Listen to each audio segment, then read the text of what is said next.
Myanmar ও ভারতের সঙ্গে সমুদ্র সীমা বিরোধ নিষ্পত্তির পর কেটে গেছে 1 দশকেরও বেশি সময়, কিন্তু বঙ্গোপসাগরের বিশাল এলাকায় এখনো শুরু হয়নি প্রত্যাশিত তেল গ্যাস অনুসন্ধান।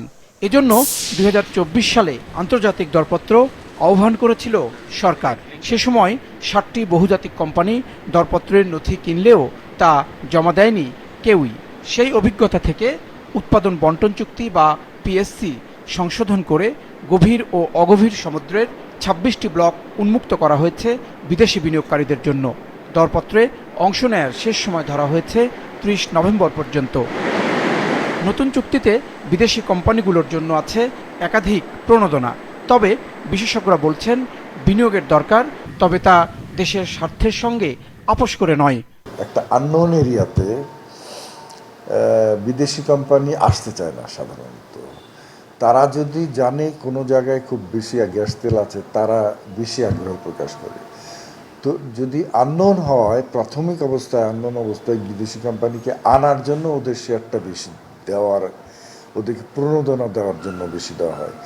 যখন ধরেন আপনি পেয়ে গেলেন, আপনি জেনে গেলেন আমার এখানে অনেক গ্যাস তেল আছে, তারপরে আপনি যে নেগোসিয়েশনগুলো করবেন তখন আপনি টাইট দেবেন। গ্যাস আমাদের ব্যবহার করতে হবে, গ্যাস আমাদের উত্তোলন করতেই হবে। আমরা যেহেতু করতে পারতেছি না, বাইরের থেকেই করবে, করবে, তাদের সঙ্গে আমাদের নেগোসিয়েশনটা করবে। That should B a tough negotiation, এবং সেই নেগোসিয়েশন আমাদের স্বার্থ রক্ষার ম্যাক্সিমাম দিকটা থাকবে।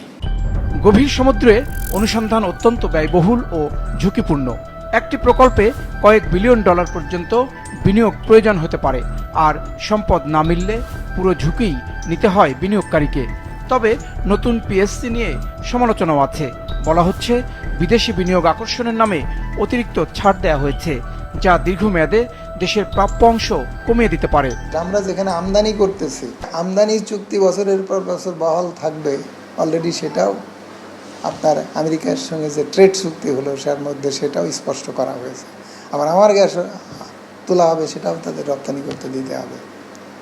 তারা রপ্তানি করে অন্য মার্কেটে আরও বেশি দামে বিক্রি করার সুযোগ পাবে, আগে তো ছিল না।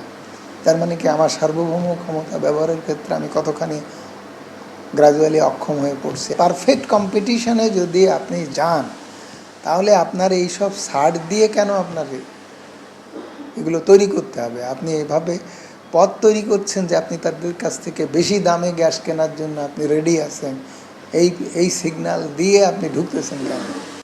তবে নতুন চুক্তি মানেই দ্রুত গ্যাস পাওয়া নয়। দরপত্র, মূল্যায়ন, চুক্তি, অনুসন্ধান সব মিলিয়ে বাণিজ্যিক উৎপাদনে যেতে সময় লাগতে পারে প্রায় 8 থেকে 12 বছর। এটা আপনার বেশ সময় সাপেক্ষ ব্যাপার। কারণ মনে করেন, যদি সাগর বক্ষের কথা বলেন, সমুদ্রের কথা বলেন, তাহলে এখানে প্রাথমিকভাবে সাইসমিক জরিপ করতে হবে। সাইসমিক জরিপ করতেই ধরেন 1 বছর থেকে 2 বছর লেগে যাবে।